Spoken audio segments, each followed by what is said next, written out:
In this lesson, we'll begin rigging the eyebrows. Let's bring the face back, right over to Manage Layers and show the model. Alright, great. So what we can do is work with a set of helpers. We don't always have to work with bones. Remember, we can skin to practically any object in 3ds Max. So what we'll do is head over to our Create panel, and we'll create a point helper. Let's just go ahead and add that anywhere.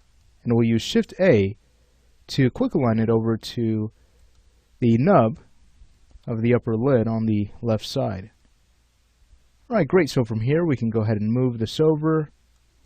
We can move it forward. Right. And we'll place this one closer to the procerus. It's that muscle right at the center between the two brows. So make sure that this one will control this section of the brow. Feel free to adjust the size of this. I think it's going to work just fine, but if you'd like to either increase or decrease, you could always just head over to the Modify panel to do that. Alright, so let's go ahead and clone another one. We'll actually need two more for the mid part of the brow and the opposite end. So I'll hold down Shift and we'll go ahead and drag this one out to create a copy. We'll make sure that this will create two more for us. So let's go ahead and put in a value of 2 in our number of copies field, and we'll choose OK. Alright, let's go ahead and take this last one and slide it back. When we're ready to animate, this one wouldn't move as much as the others, but we would still want a bit of movement here, so it's good to have control. Let's go ahead and grab the one in the center. There we go. And we'll go ahead and pull that back. That looks good. Okay, so once we've managed to do that, we'll go ahead and grab all three of these objects and we'll have them stored in our skeleton layer. So head over to Tools, Manage Layers, and we'll go ahead and add them. This would be a good time to rename them before we clone them over. So, starting with the first one we made, we'll name this BN L Brow A01. Alright, let's go ahead and copy that. Head over to the next one. Paste. That will be B. And then the last one here is C. Alrighty. So, let's go ahead and now select them all. And we'll use Control V to copy them. And we'll move them over. Now we know how to mirror these. It's really easy. Let's go ahead and start with brow A. With that selected, we'll make sure our coordinate system for the move tool is set to world. We'll go ahead and copy the x-axis value. Now we'll go to the mirrored copy, and we want to paste the reciprocal.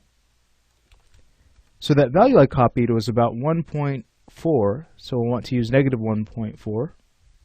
And there we have it. So let's do the same thing for the others. Again, we'll go to brow B this time. We'll find the x-axis, copy that. We'll go to the next object. We'll use the reciprocal. One more. Alright, so I'm going to copy this value of about 3.9. Go to the next object and use the reciprocal of that. And there we have it. Alright, now where should these objects be linked? Let's go ahead and head over to Manage Layers, and we'll go ahead and hide the model. So we want them to follow the upper jaw, but we also want to make sure that we don't interfere with their orientation. Right now it's just fine. So if we link to the upper jaw, of course that's going to throw off the orientation of these objects, because their orientation would then match the parent. But here's a way around that. Let's go ahead and select all of these objects, and we'll create a group. And we'll have the group linked to the upper jaw. So we'll head over to Group, and we'll create one. We'll name this GRP underscore BN underscore eyebrows 01. Alright, that looks good. From here we'll want to open the group. Let's select it and have it stored in our hidden layer. We can now go ahead and link to the upper jaw. And now let's go ahead and Alt-right click and freeze our transforms. Now we can grab the child objects of this group. I'd recommend just pressing the Q key to come out of the link tool, just to be on the safe side. Alright, so we'll go through and we'll select all of these objects. We'll Alt-right click and choose Freeze Transform. Alright, perfect. Alright, so if we were to grab that upper jawbone and start to move that around, of course the brows will follow. Great. Looks like we have a few of those objects staying behind, but remember these are the exposed nodes that we've linked to the head bone. Alright, so we don't have to worry about these at all. If you'd like, you can link them to the upper jaw, but it's not going to throw anything off. As long as they follow the rest of the rig so they don't stay behind, we're fine.